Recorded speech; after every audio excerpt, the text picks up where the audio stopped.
미라클 모닝 애청자 여러분, 안녕하십니까?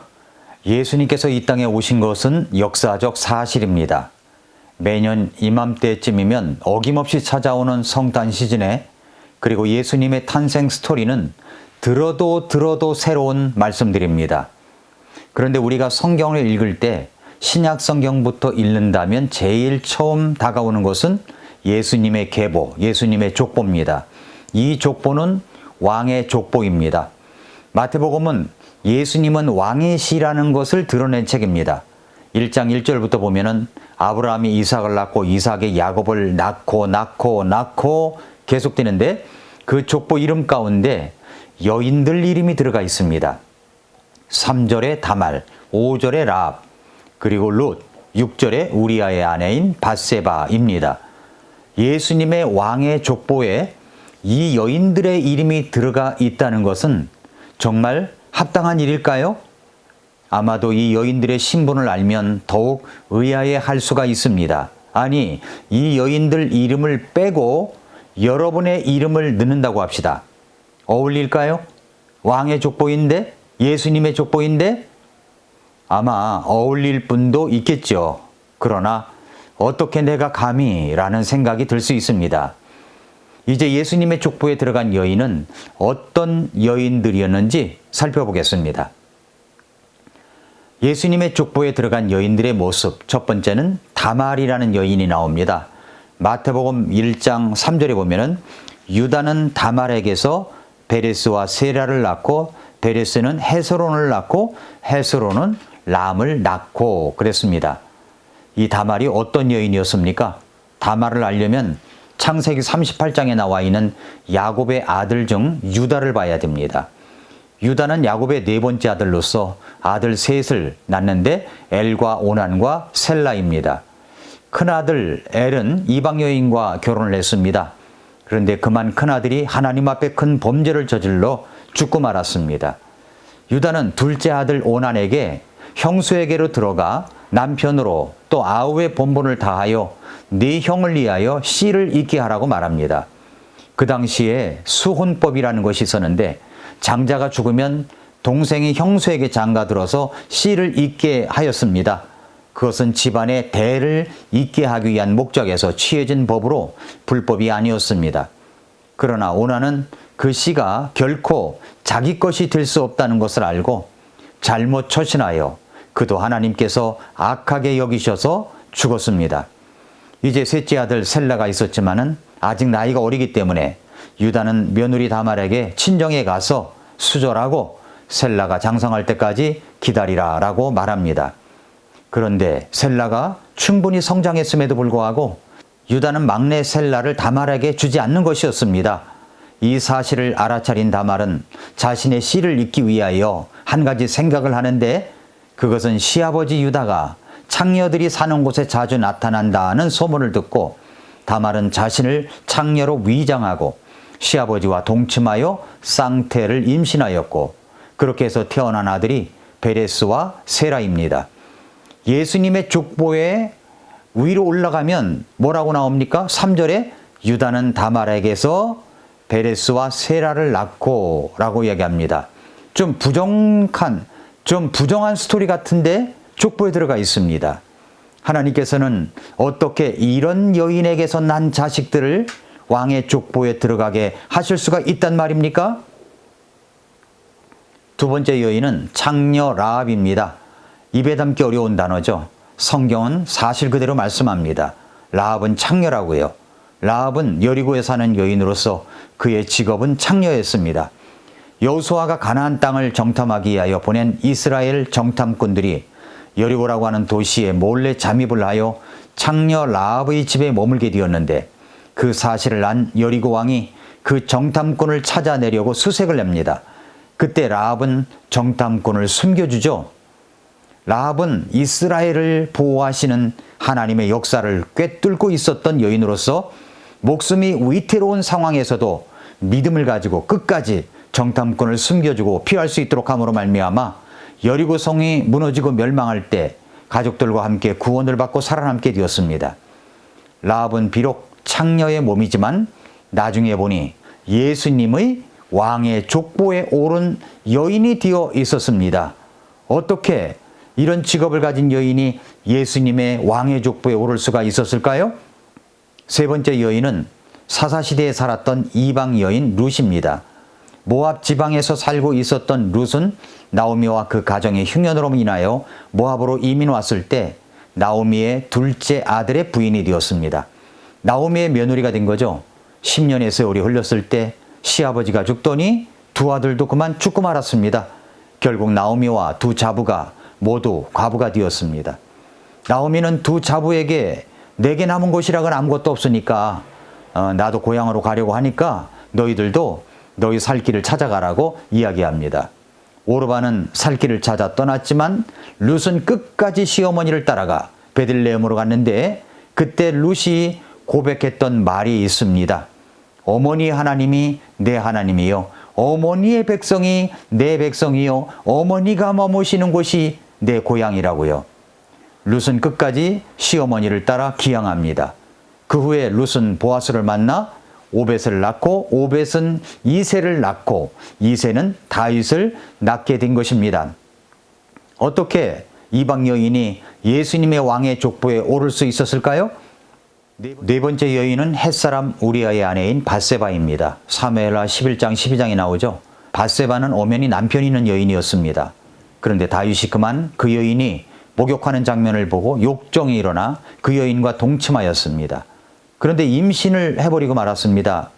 그러자 이 다윗이 남편인 우리아를 보내서 계획적으로 자기 아기가 아니라는 것을 어떻게 수를 쓰려고 했는데 그것을 뜻을 이루지 못하자 우리아를 최전방에 보내어 죽게 만들었습니다. 그 후에 밧세바를 아내로 삼습니다. 다윗은 모든 것을 덮으려고 했지만 하나님께서 대언자 나단을 보내고 그 일을 드러나게 합니다. 그 밧세바를 통해서 나중에 낳은 아들이 바로 솔로몬입니다. 성경은 이렇게 네 여인의 이름을 올려 예수님의 왕의 족보에 오르게 하였습니다. 왜 하나님께서는 여기에 이 여인들의 이름을 올려 왕의 족보에 오르게 하신 것일까요? 이것은 예수님께서 이 땅에 오시는데 그 오시는 예수님의 모습을 이야기하고 품어줄 사람이 어떤 사람인가를 말씀하고 있는 겁니다. 어떤 내용입니까? 첫째로 예수님은 죄인에게 용서의 구원자가 되시기 위해서 오셨다는 사실을 보여주십니다. 예수님은 죄인인 사람도 구원하시기 위해서 오신 것입니다. 오늘 본문에서 등장하는 여인들의 모습을 보면 입에 오르내리기도 힘든 사람이 있습니다. 어떻게 자신의 본분을 다하려고 한다고 하지만 부정한 모습을 지울 수 없는 그런 여인입니다. 다말도 그렇습니다. 그러나 다말에게 하나님께서 어떤 점을 드러내고 있으신 것입니까? 자신의 대를 이어가야겠다는 희망을 갖게 하였습니다. 그리고 자신이 해야 할 일에 대해서 최선을 다했다는 것도 볼 수가 있습니다. 밧세바도 그렇습니다. 남편 있는 여인으로 어떻게 그런 부정을 저지를 수가 있단 말입니까? 성경은 그런 부정을 저지른 여인도 언급하는 이유가 무엇일까요? 손가락질하고 더럽다 이야기할 수밖에 없는 사람조차도 우리 주님은 받아주신다는 사실을 언급하시고 있는 것입니다. 주님은 그렇게 이 땅에 오신 것입니다. 요한복음 8장에서 간음하다 현장에서 붙잡힌 여인이 있었습니다. 간음하다가 현장에서 붙잡힌 이런 여인은 모세의 율법에 돌로 치라고 하였는데 예수 당신 선생님은 어떻게 말씀하십니까? 이렇게 사람들이 이야기를 했습니다. 이 여인은 꼼짝없이 돌로 쳐 죽음을 당할 운명에 놓여져 있었습니다. 빠져나갈 구멍이 없었습니다. 이런 상황에서 이 여인의 입장에서 서보십시오. 어떤 마음이었겠습니까? 지나간 세월 속에 자신의 인생이 떠올려졌을 것입니다.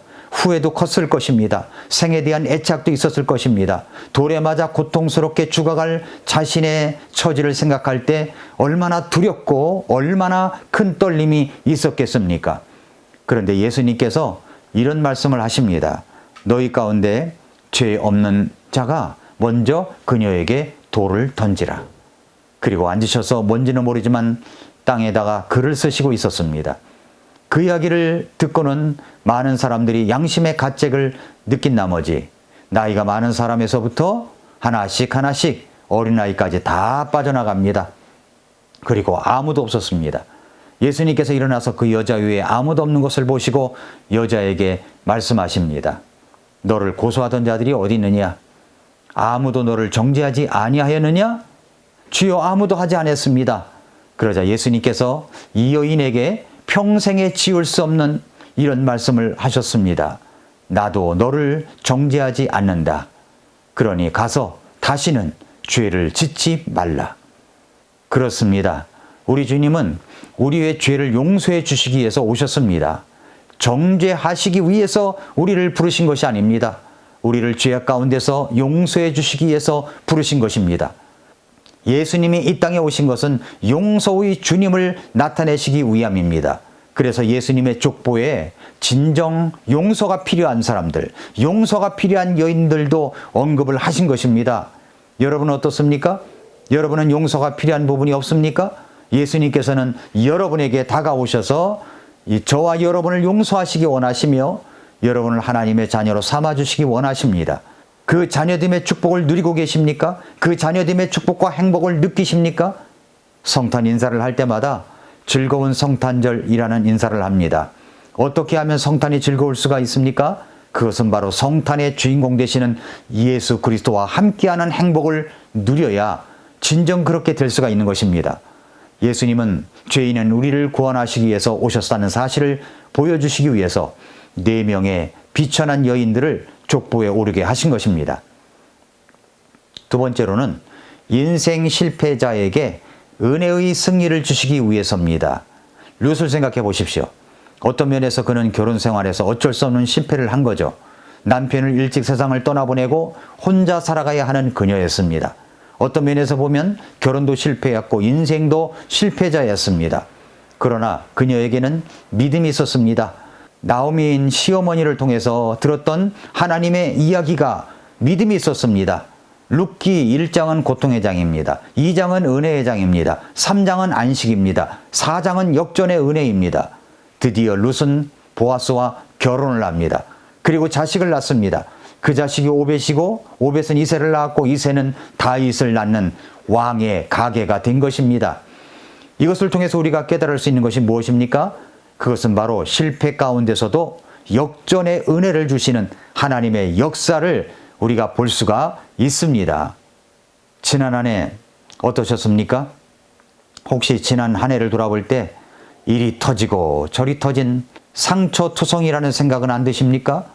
되는 일이 없었다고 말하고 싶지 않으십니까? 혹시 나는 실패자라고 생각하진 않으십니까? 병들고 지치고 상하고 손해보고 되는 것이 없고 실패하고. 그러나 여기 예수님의 족보 속에 들어가 있는 여인들의 이야기를 통해서 깨닫는 것이 있습니다.